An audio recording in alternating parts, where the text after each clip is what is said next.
Located under Central Park West, the 81st Street Station is one of the few stations named after a museum in New York City. Opened by the IND as a part of their 8th Avenue line in 1932, the station serves those living in the Upper East Side neighborhood of Manhattan. This station connects directly to the American Museum of Natural History on its southernmost end. I find this a bit odd, given that this entrance is near 78th Street and the station's name is 81st Street. However, going back to the fact that this was built as an IND station, it really isn't too surprising. The IND is known for constructing oversized stations. One that comes to mind is 145th Street, just 8 stations up the line, where the exits reach as far as 148th Street.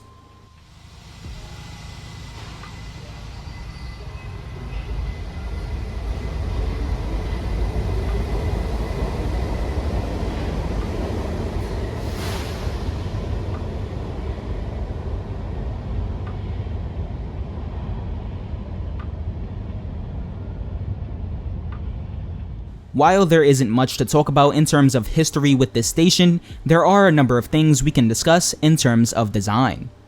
Let's start on street level and work our way down to the platforms. 2 of the entrances to the station have a similar design to many of the other subway entrances you'd find around the city. These entrances are located at 81st Street, and if we are going by the name of the station, are the main entrances. Another entrance is located near 78th Street and was built with a lightish sandstone brick type design. The final entrance, one I mentioned earlier, is linked to the museum and can actually be reached through the previous entrance I mentioned at 78th Street. I like some of the look of the entrances to this station. They are unique and a nice change from the all too common green entrances we see across the system.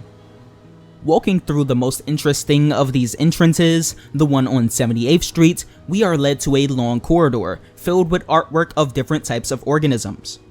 These little pieces of artwork do little to lessen the feel of being in a 1970s horror movie, a feeling shared across many of the IND's stations.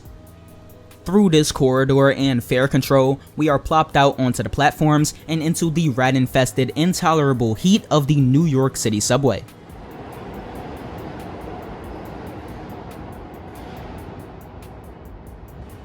This station has 2 levels, like many on the Central Park West line, with the upper level being served by uptown trains and the lower level being served by downtown trains.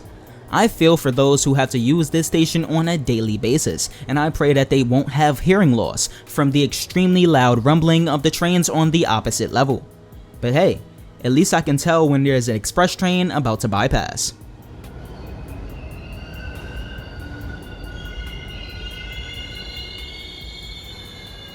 Served by the part-time B and C trains, this station doesn't see much use, as trains barely ever show up. Okay, that was a joke, but it was annoying to have to wait over 10 minutes between each train. I guess TMC isn't insane for wanting to de-interline the subway.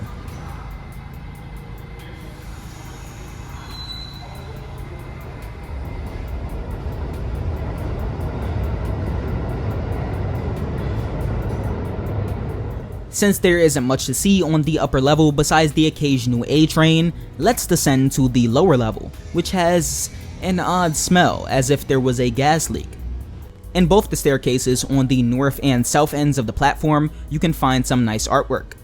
This one shows a pineapple under the sea, and this one is just, well, brown.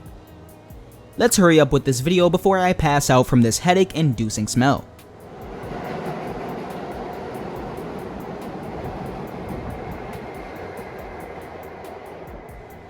Down the platform on the lower level, you can find the occasional name tablet, which reads 81st Street Museum of Natural History, if you couldn't already tell from the dinosaur artwork on the walls.